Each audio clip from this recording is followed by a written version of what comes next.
father always knew what kind of assignments to give. 38 years old and fast climbing the power ranks.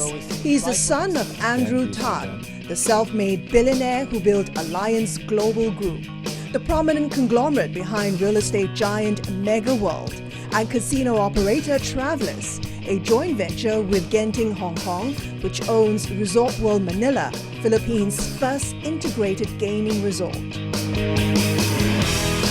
Do you remember as a young boy watching your father build up his real estate empire? What do you remember most? What was he like? It was not always an easy road. It definitely had its fair shares of ups and downs. And we've gone through a lot of, different situations, like, for example, financial crisis, and even when we were very, very young, the EDSA revolution, for example. But my father is always very hardworking. He was always very determined.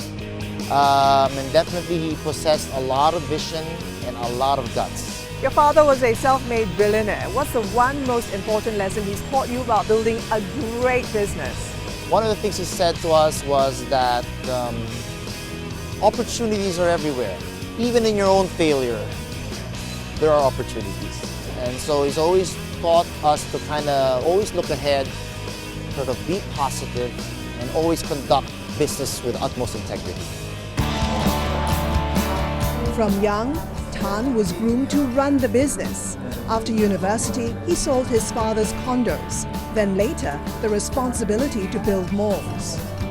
At that time, he said, why don't you try to build our lifestyle mall business? And he knew that it was something that I could create on my own, that I could make my own little legacy within the company. And he knew that would motivate me greatly. His first mall project was at Eastwood City in Metro Manila. It was the first time we've ever put together this whole live, work, play concept. And it's the first time we've ever done a cyber park. It's the first time anyone's ever done a cyber park in the country. We pretty much mastered the residential and the office part, but on the retail or the play component, that was something that was very foreign to Mega World at that time. And so he needed somebody to start that off. And he felt you had something to contribute there.